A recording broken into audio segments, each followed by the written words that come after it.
Hello and welcome back to another secret laboratory guide. In this video I'll be showing you how you can actually win as SCP-173. That can't be right, I've done this already. I haven't actually. The first 173 video was about Peanut, the old pre-update 173. This video is all about the star of the Parabellum update, Matthew.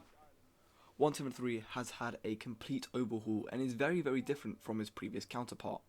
There's a lot to cover, so let's get started with the basics.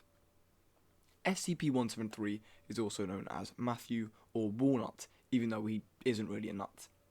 He is part of the SCP faction and is allied with the other SCPs. He is the only SCP to spawn in Light Containment Zone, and he spawns at the top of PT-00 in 173's containment chamber. The SCPs will win if no Foundation personnel are alive, if no one escaped to become Chaos, and if any SCPs are still alive. As per norm, we'll cover the pros and cons of Matthew. The pros are that firstly, Matt has had a health buff, and for good reason. He now has 1500 AHP with 60% bully resistance, and 3000 HP, which is a massive buff considering it was 3200 HP beforehand, and now it's 4500 overall. He is also still quite fast at normal speeds, though slower than Peanut's base speed before, and he is incredibly fast when in breakneck speed. Matthew has great combination potential with 079, 096, and to a lesser extent 939. It is hard to stop Matthew, especially at the start of a game, since he controls when humans blink and can choose much easier where to teleport, etc.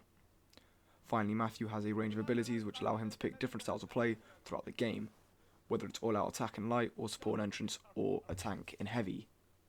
The con. A singular con is that 173 can only tank against a few people, like 2 to 3, and with terrible guns, like comms or FSPs.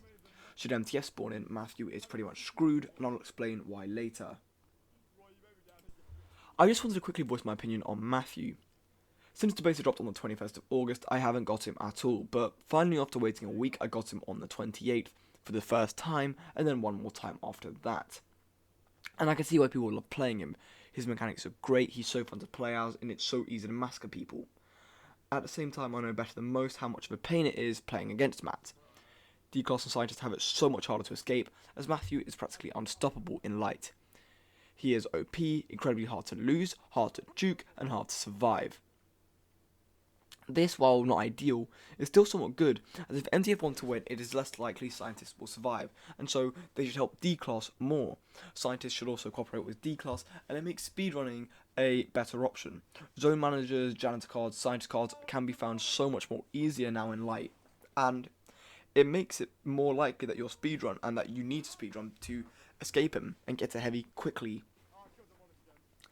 Now, having played him and played against him so much, I can confirm it's so hard to not die to Matt. However, with enough skill, it's doable to not only survive, but thrive. Now likewise, when MTF spawn in, it's a real battle. MTF can truly nullify Matt, and his squad can gun him down in an instant. So Matt becomes essentially shit if you don't know how to play him. However, if Matt is skilled and communicates with the other SCPs, they can still destroy the MTF. Likewise, if the MTF coordinate, work together, be brave, and actually shoot and are skilled, they can destroy 173. But if either side is bad or doesn't communicate and work with their team, they are screwed. If 173 doesn't have help, he can get gunned down, and if MTF split up, they will lose. It all comes back to what the game devs seem to be trying to create. They want to create a game in which skilled players who work together and communicate are rewarded for brilliant strategies and plays, while bad players who don't communicate are practically useless. The game is now about not only being good at the game, not only being skilled and having the mechanical ability, but also working in a team. The SCPs are overpowered to hell, and the guns are overpowered as well. So if you want to kill the other side, you need skill and smarts. If you think Matt is OP, you're both right and wrong. He's perfectly balanced, like all things should be, so deal with it. Right, so now I'll cover the relationships. Matt must kill all the human classes besides Chaos, so do that. You can be neutral to Chaos if you so desire, but you don't have to be, and neither do they. Moving on to SCPs, Matt must work together with the other SCPs like 049, 049-2, and 106, but I don't see much potential in a combination between any of them. Moving on to 939. Being a fast SCP with lots of health, 939 can help 173, especially when MTF spawn in, by closing doors, helping Matt to escape, while picking off certain stragglers and causing chaos to get people to shoot the 939s and therefore look away from Matthew.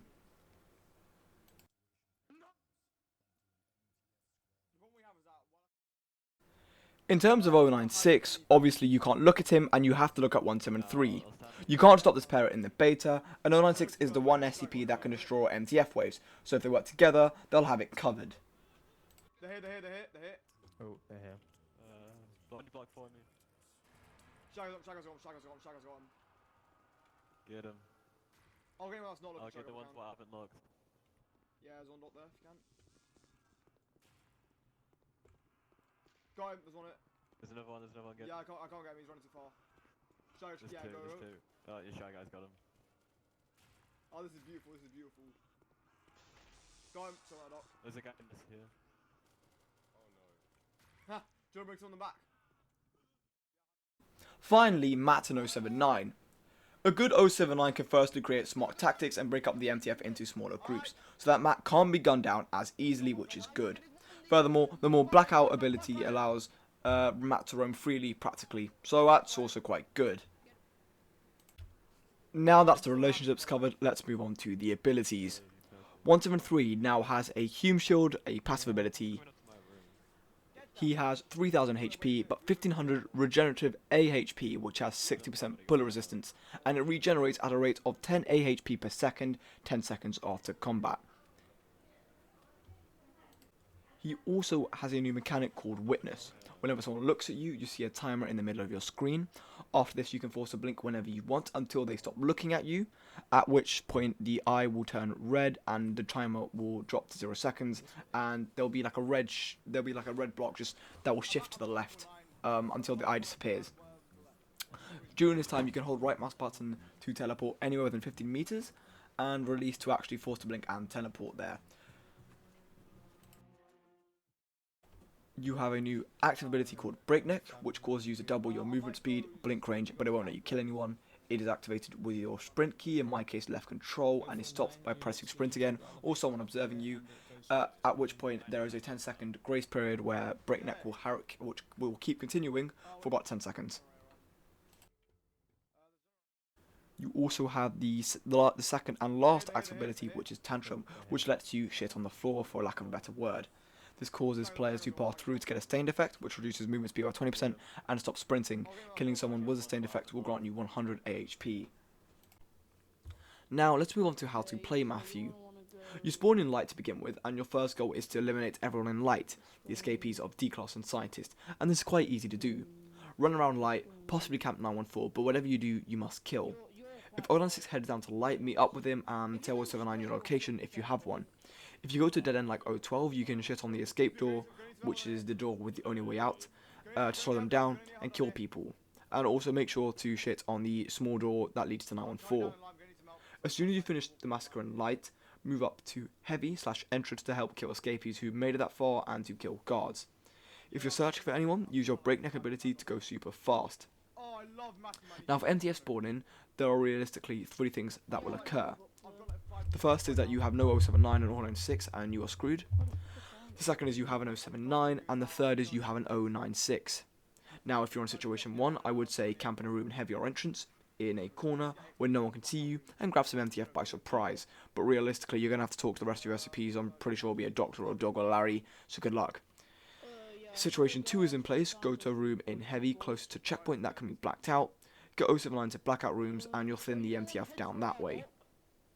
If 3, get 096 to slaughter them and be with them to make everyone look at him. And that's how you deal with MTF. If Chaos Spawn are not friendly, deal with them in the same way, and if they are friendly, then that's fine. And that right there is a guide on how to play SCP-173, aka Matthew, in the Parabellum update. Thank you for watching. Please like the video, comment what video you want to see next, and subscribe if you haven't. I'll hopefully see you in the next video. Goodbye.